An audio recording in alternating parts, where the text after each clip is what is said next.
Yo guys, Coach Theo here on Common Sense. Today, I'm Santa Claus bringing gains to all the little good boys and girls out there. I'm just not sure there are as many good girls out there because, well, at least on this channel, I just keep hearing from way more guys than girls for some reason. Strange. Peculiar indeed. But okay guys, I recently put out a poll asking you to judge your current level of fitness and physique. Honestly, most of you, 45%, said you're a beginner.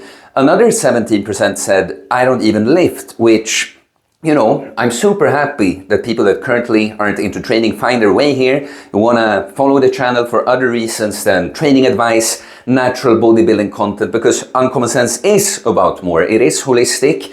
Body, mind and soul, the mental and spiritual, and the philosophy and all that good shit too, right? That being said, even if you found your way here and you weren't training, I'm huge on lifting. Everyone should do it. So if you've been following the channel and still don't lift, like, do I even have to tell you that you're a complete and utter disgrace to everyone, but first and foremost to yourself, okay? And just because it sounds funny when I say that, you know, that doesn't mean that it's not true, okay? It's well about time. How do you say? Well, it's time to start, and it's a great time because a new year is upon us. So today I'm going to present to you a beginner program that I'd say you would just go about it a little differently. We're going to talk about that, but it would work for someone that's a complete beginner, like you literally never trained, all the way up to the intermediate stage when, you know, technically you could milk some progress from a program like this. It's just that it would be slower. At that point, it would make sense to switch it up, okay?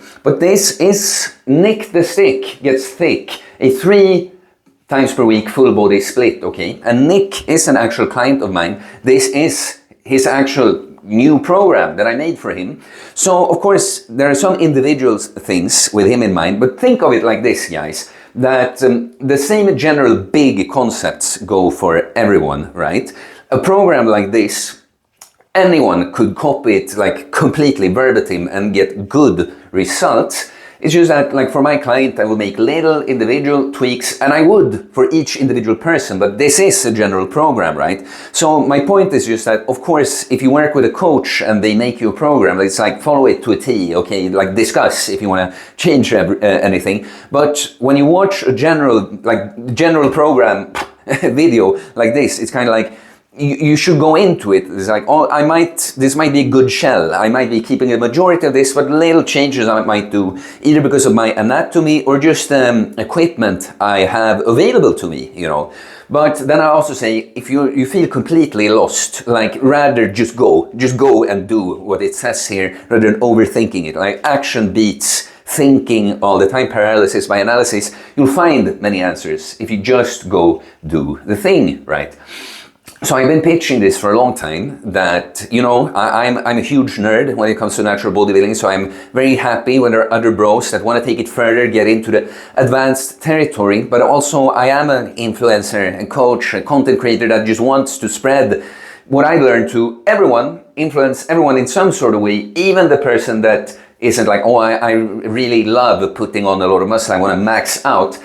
I want to make them consider maybe some bodybuilding you should be doing. And what I say then is really 2 full body workouts per week would get the job done. And that's true that the average person, if they follow a good 2 good full body workouts, perform them in a good way and are just consistent with that, have a decent diet with enough protein, the average person would get into well above average shape following something like that. It's just that adding a third day, it's like we're gonna get into, a complete beginner could do this program and just remove one of the days. I'd suggest the middle one in that case. So at some point, 3 would be better than 2.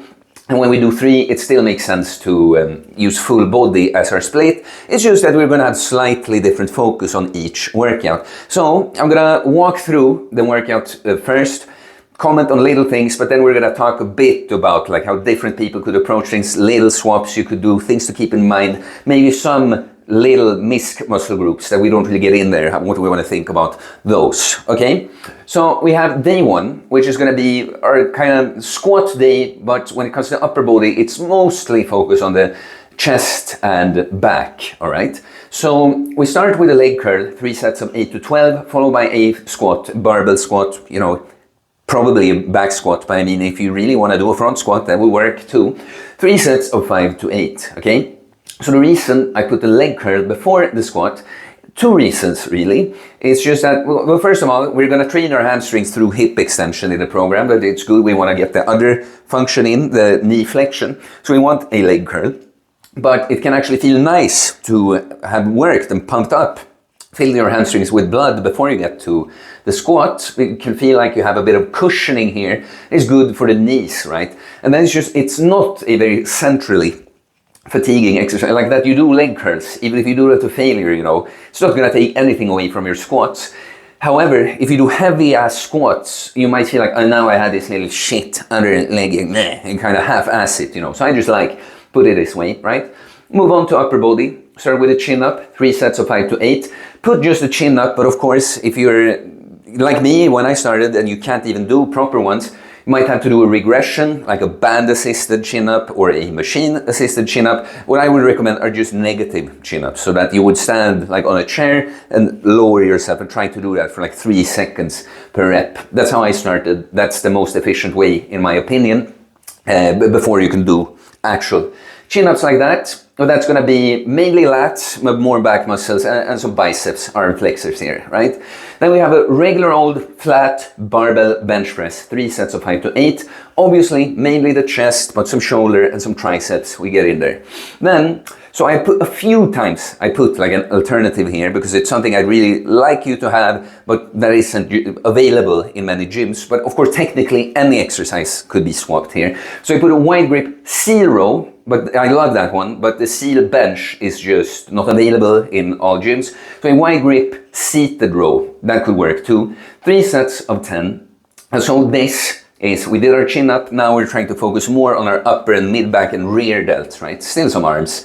Gonna be hit by that.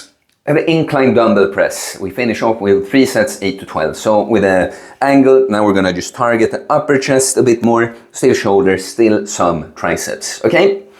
Then we have day 2. So on this one, we're gonna isolate our arms a little bit. And this is the day when we work the lower body the least. But we start with a regular old deadlift, okay? 3 sets of 5.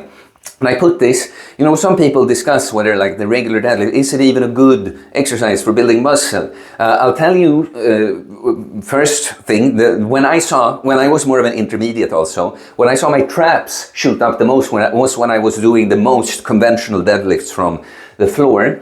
But like what I'd say is when you get beyond the intermediate stage, it's not a bad exercise. It's not that you couldn't build muscle with it. It's just that you're going to be training more often, and probably everything you're looking to get out of the regular deadlift, you'll already be addressing in different ways in the entire program. That's not to say that an advanced lifter can do regular deadlift. It's just that, to me, it's really the like up to intermediate when it's most bang for your buck. It's just such a big exercise, you know. Like I got strong, I was good at deadlifting early, and even my quads grew just from the little leg drive at the start. So for me, for beginners, it just makes complete sense. It's such a huge movement. Getting stronger at that will just pack mass on so many places on you, right? I want to comment on the sets and reps, so we take that afterwards, okay? Then we have a wide grip pull up or pull down. It's like, you know, just generally, theoretically, I always prefer a pull up to a pull down like machine or cable, but we're beginners now, so it might, you know, either will work. It's just that with a deadlift, we got in a lot of upper back and for the erector muscles. Now we want to get in something for our lats, pull a bit more. And since we did more of a closer grip chin up here, we take a wide grip, pull up or pull down here. 3 sets of 8 to 12. Then we have an incline bench, now with a barbell. So this is our big pressing compound on this. We're getting upper chest focus, of course, shoulders, triceps. 3 sets of 5 to 8. And then, yeah, I forgot to get in. Now I want an upright row. Also, we could put a lateral raise somewhere. I just felt like this is a bigger movement. It's going to hit some more traps. There's a lot of mid-delt with an upright row. 3 sets of 10. Of course, the order isn't set in stone either, but I put an order for a reason. I would like to have it after the incline bench, okay? Then we're gonna finish off with some arm isolations, and especially here, guys, like I put just simple barbell curl, good old tried and true biceps exercise. But of course, if you have dumbbells, of course that would work. If you like a preacher curl, of course that would work, you know. The point is really, we want one biceps isolation. Same for triceps. The one thing I said, we can do different triceps ones too. One thing I'll say is, we're gonna be pressing a bit in this program, so then we're working the two heads here a lot, but to get that long head, we want to get some kind of overhead position, right? And so lying triceps, you know, I've always liked lying with a C-bar or dumbbells. But you know, if we pretend that I'm lying down on my back now, I would take the bar, lower it, but then I would be kind of outside my head, right? Because I want to be as far back as possible. So if we're here, that could be a good exercise too, but now we have more those two heads. So that's one I really like. But you know, you could have a standing cable version, or the one with a high when you lean away. You could have a French press, or just with a dumbbell like this. You know, point is, we want some kind of overhead triceps isolation there, right? Okay, our last day. Now a bit more lower body, but this time we focus more on the posterior chain. So we start with a Romanian deadlift, 3 sets of 5 to 8. Amazing exercise. Of course, we're gonna hit a lot of the same things like with the deadlift. The idea a lot with the Romanian deadlift is to kind of make the very pure hip hinge, remove that quad drive, right? I'm gonna comment more on that when we do some comments afterwards. But that's obviously, it's the hamstrings, it's the glutes, but the entire posterior chain, pretty much. And then we have a Bulgarian split squat for our quad movement, 3 sets of 8. Disgusting exercise. Obviously, everyone hates it. That's why it's so good. Quads, glutes, mainly some hamstrings there too. Okay, then we have dips, 3 sets of 5 to 8. Of course, the same thing goes as with a chin-up, that, you know, if you're too weak right now, you can have band assisted, machine assisted, negatives. That's fine, all right? But this is, of course, there's a lot of chest, a little bit more focus on the lower, some shoulder, some triceps, okay? Then we have close grip, lat pull down, 3 sets of 8 to 12. Could definitely be changed for many, but now it's like, I've always liked the close grip one. It's going to be a little bit, kind of a lot of biceps in it actually. But of course, we got from our Romanian deadlift quite a bit of posterior chain, upper back muscle, so we want another pull down, get a bit more lats in there. And now we're going to finish with a seated dumbbell press, 3 sets of 8 to 12. So we get, now we're going to walk through the program, we get quite a bit of shoulder in different ways in the program. This is the one pure shoulder press we have, okay? So the different rep ranges, something you have to understand that some of these things aren't like completely scientific, or there's like not a super straight answer more than, well, I just noticed this works well, you know, oh, through my own experience and training others, this rep range for this exercise, it just turns out the best. That's just what I noticed, you know. But so generally how I think of it is like the biggest compounds, like you have a squat, a chin up, potentially at some point a weighted chin up, right?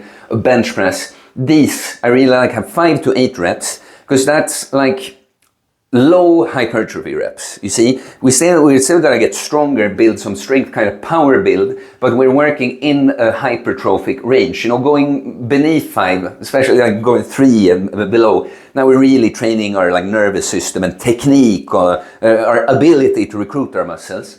But 5 to 8, it's like, how should you count? It's high low reps or low high reps, you know. It's low hypertrophy reps. Always made sense to me. Then there's nothing that says that you couldn't do that on like a dumbbell press or a lat pull down. Personally, I just found like with a dumbbell press a bit more instability. A lat pull down, it's like it's hard. It just becomes such a, you know, you're gonna start pulling in strange ways when it's too heavy and too low rep. Not that you couldn't, you know, but it's going to be easier, it's going to work best with slightly higher, 8 to 12 reps, is my experience. There are certain, like an upright row and this wide grip seal row or seated row, I put just 3 sets of 10 fixed like that. The reason for this is that I find that this kind of exercise, you lose a little bit of range of motion, like you can still keep going, you know. So I like kind of generally, like ideally, if I'm to do a wide grip seal row, the weight I pick on the first set, I can do 10 reps and barely lose any range of motion, right? And then maybe on the other sets, I do 10 reps, but I should start losing, when a few more reps are slightly shorter. And then I keep moving up in weight, as long as it looks the same, you know, adding just a minimum weight. Well, I'm happy to keep adding. At some point, I'm going to notice, okay, I clearly lost range of motion way sooner. Okay, I either go down or I'll spend some time here, and the progressive overload is sort of not in weight or reps, but the quality of the reps, like the literal length of the reps here, right? But for all the other exercises with a rep range, you can apply what we call double progression, right? That we have a weight, let's say I do squats with 100 kilos, I can do 6 reps my first set, I managed to get 5 2 more times. Well, the next time I'm hoping to either get 7 on my first, or maybe get one of those other 5s up to 6, right? And when I can hit 8 with a weight, okay, now it's time to add some weight, 5 to 10 kilos, start over lower in the rep range, right? And so, just some thinking about this program is that, like, the multi-joint movements, they're always going to be most important in our bodybuilding process. You know, they're biggest, where we can overload the most, put the most tension on muscles. And, you know, that's also when muscles work together. You know, that's why a bench press, for instance, is like, it might be mainly chest, but there's movement through the shoulder, it's a movement through the elbow. Like, it's like there has to be more muscles working. And of course, if we can do one exercise, make several muscles at once grow, that's great. And I would say, for most beginners, arms, for instance, but for me personally, the arms is like, it's one of my more I'm not arm dominant, if you see, but even me, when I started doing my pull-ups, and that was the only thing I did, my biceps definitely grew, because I use, even if it's mainly a back movement, I use my arm when I pull, and when I'm a beginner, that's enough to make my arms grow. But after talking to natural hypertrophy, I kind of realized that while that's true, while you probably don't have to isolate arms when you start to see some progress with your arms, generally, there are exceptions, but arms are one of those. Typically, if you want to make them really big as a natural bodybuilder, there are very few people that are going to be like arm dominant and get huge arms just from their pulling and presses.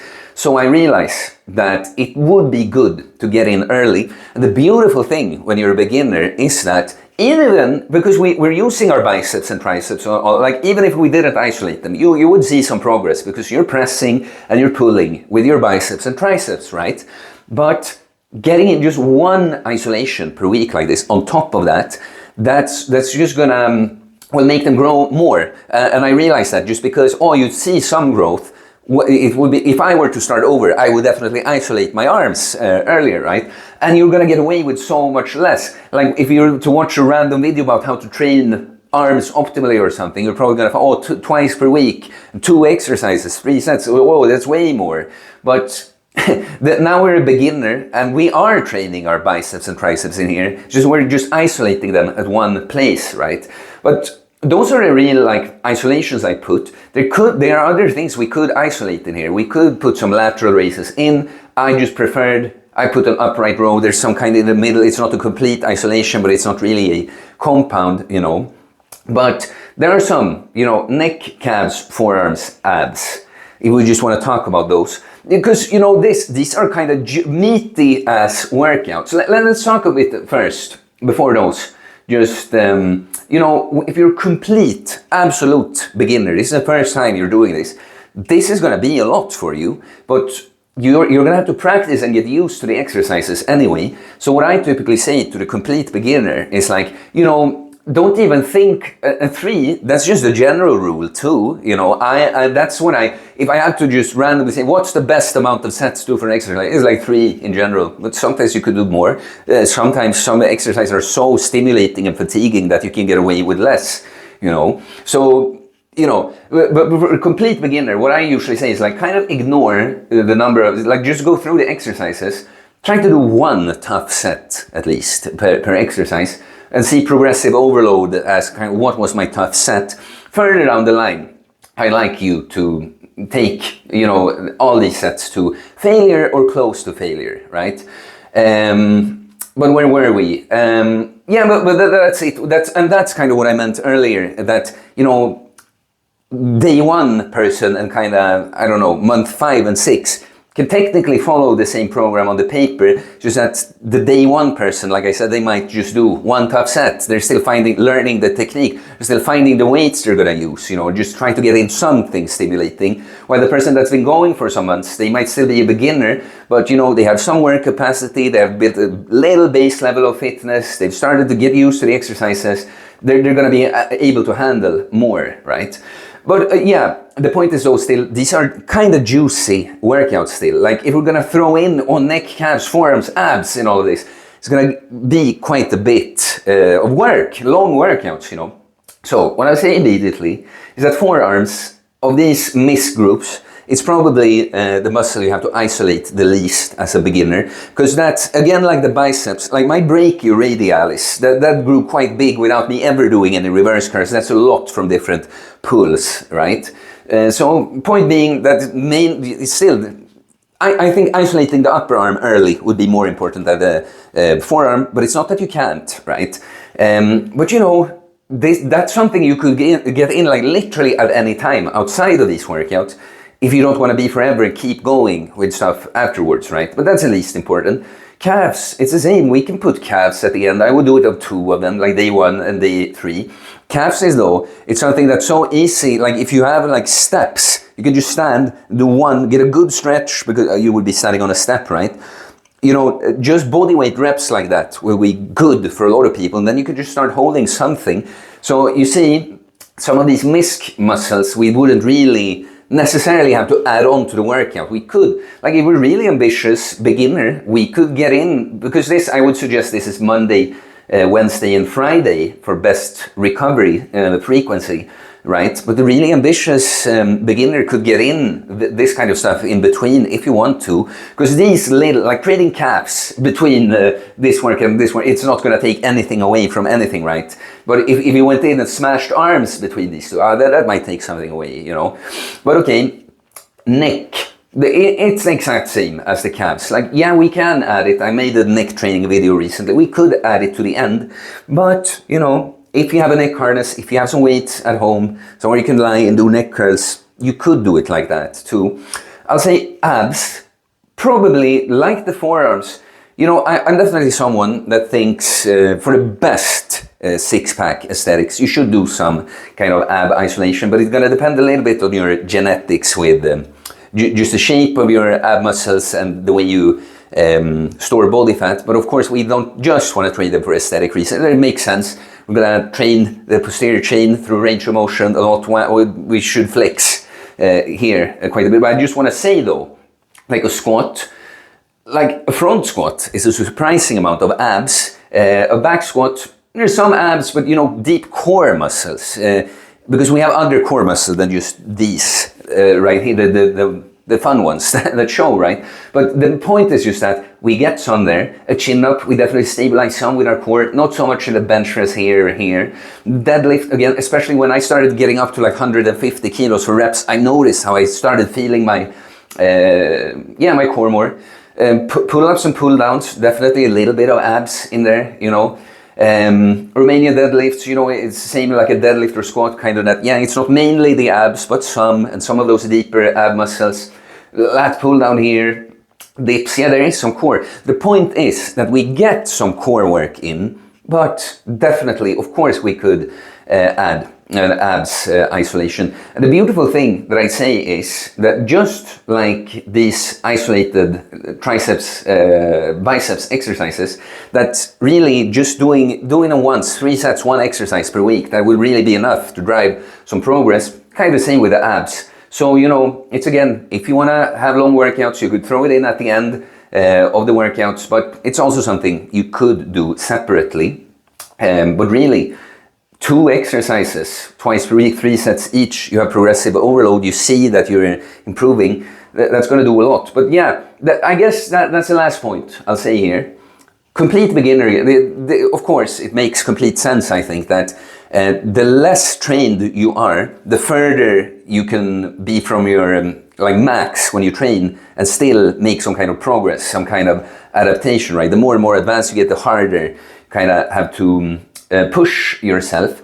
But think of it this way, especially these kind of exercises, when you have to go, your barbell curls, if you want to grow your biceps more as a beginner, take the sets to failure. Make sure that you progressively overload. Don't think that, oh, I'll just finish with a set, 3 sets of 10 to kind of burn a bit. That's not going to do anything. You have to treat it as seriously as the rest. Like the big exercises are most important, that they just do most of the work. But as a bodybuilder, again a quote from Natural Hypertrophy, we don't really have accessories because it's like for complete aesthetic development. So every exercise is a compound in a sense that, yeah, it's not as big, it's not as taxing, but we have to treat it as seriously, you know. There's no point. There's no point to adding the arm isolations if you're not going to push them hard, okay? And the same is going to go for the ab stuff. It's like, you don't have to do that much if you want to do extra, but do it hard and use progressive overload. Okay, is there anything more we want to say before we go here? I mean, not really. This is a great program. So I guess to just make some kind of final point, people, you see people's takes in comment sections and people I talk to in real life and in the gym, people like to have such like big plans and ideas and complex programs, but zero results though. It's like, like no one wants to believe that, honestly, what you have to do to get in like good shape here, for instance, it's not that you have to do something so much, so advanced, all the time, so many things. You just have to, in this case, do you know, the right split workouts, like a good program, perform them good, like good form, but mainly the intensity in pushing progressive overload, and do that consistently. These are the things. It's not doing a shit ton of stuff and randomly taking breaks and changing all the time or blah, blah, blah. Keep it simple. That's it, guys. Keep it simple. It's when you get more advanced that, well, things can get more advanced. But at that point, you see things more clearly. You see that the foundation is always the simple stuff. And it's this base of the simple. It's around that. It's like, now, you know, I think of it, you know, I use that analogy sometimes, like the meat and potatoes, that's going to be the same kind of always. It's just that as you get more advanced, you might eat more meat and potatoes, but then the more advanced things, that's are the little spices and seasoning, you know. Yeah, you know, we'll just end it here. I just keep feeling like there's something more I should say, but you know, guys, let me know what you think. Let me know if you're going to try this program or something you want to switch. I guess that's all we can say, you know. Just one last thing is that let's just play with the idea that you follow this, you want to follow this, but you don't have a barbell, you know, or you don't want to bench press because it feels bad for your shoulder or whatever. If you were to switch the bench press, a flat bench press to a flat dumbbell press, the difference is minuscule, okay? This is just what I prefer ideally, but you see what I mean? There's a lot of room for changing like that. Okay, guys, that's it. Please like and comment. Let me hear your thoughts. I do holistic bodybuilding coaching, getting jacked and stacked mentally, physically, spiritually, working on ourselves, body, mind, and soul, becoming that individual that is jacked and stacked. See? They didn't say looked. They are that. They look the way they are, okay? If you're interested in that, send me a DM on Instagram or email me. It's in the description below. I'll get back to you, tell you about my different programs. You can pick up my training book, Everything Philosophy, Mindset, and just training related you need in order to become a self-reliant, jacked and stacked individual. And please subscribe for more content about fitness, fast losing weight, building muscle, self-improvement, stoicism, mental health, philosophy, spirituality, mindset. It is a mindset, guys. 17%. We're going to make that 0% next year. 2025 is a year of endings. Put an end to pencil neckness and I don't even liftness. Peace.